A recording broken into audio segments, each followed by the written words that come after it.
दी गई है और कब तक जो है रूट डाइवर्ट किया गया, क्या कुछ है? 22 जुलाई से जो कांवड़ की यात्रा शुरू हो रही है, जिसमें कि अनेकों जो शिवभक्त कांवड़ी हैं वो जनपद सहारनपुर से जाते हैं और जो हरियाणा की तरफ जाते हैं, कुछ उत्तराखंड हिमाचल की तरफ भी जाते हैं और यहाँ से शामली की तरफ भी जाते हैं। तो हमारे यहाँ मुख्य 3 रास्ते हैं। इन सभी तीनों रास्तों पर स्थानीय थाना प्रभारी, क्षेत्राधिकारी और एडिशनल एसपी के द्वारा पैदल भ्रमण कर लिया गया है। जो भी व्यवस्थाएं पिछले वर्षों तक रहती थी वो सारी व्यवस्थाएं पूर्ण होने की स्थिति में 1-2 दिन में 20 जुलाई से पहले सारी व्यवस्थाएं पूर्ण हो जाएंगी।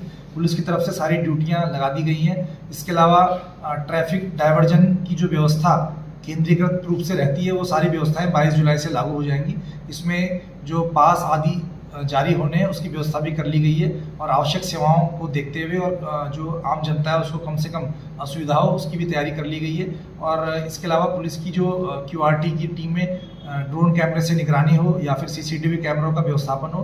कंट्रोल रूम हमारे यहाँ 3 कंट्रोल रूम अलग अलग क्षेत्रों में बनते हैं। तो ये सारी तैयारियां लगभग पूर्ण हो गई हैं और पुलिस पूरी मुस्तैद है। हमें अतिरिक्त PAC का व्यवस्थापन भी कांवड़ यात्रा को कराने के लिए मुख्यालय से प्राप्त हुआ है। तो ये सारी कार्रवाइयाँ पूर्ण हो गई हैं और कांवड़ जो सावन की यात्रा है उसको सही ढंग से सकुशल संपन्न कराया जाएगा। सर, कुछ लोग आते हैं हुड़दंग मचाते हैं, इन लोगों के खिलाफ किस तरह का? इसमें इस वर्ष हमारी जो हरिद्वार जनपद हो, देहरादून जनपद हो और हमारा जो यमुनानगर और करनाल हो, ये सभी जनपदों से वार्ता हुई है। वहाँ से आने वाले जो कांवड़ी हैं और अपने साथ जो वाहन इत्यादि लेके आते हैं उन सभी चीज़ों पे वार्ता हो गई है और ध्वनि प्रदूषण भी ज़्यादा ना हो इसकी भी तैयारी कर ली गई है और सभी से बातचीत करके और समन्वय बनाकर सारी कार्रवाई पूर्ण की जाएंगी जिससे किसी को भी कोई अव्यवस्था फैलाने का मौका न मिले। ठीक।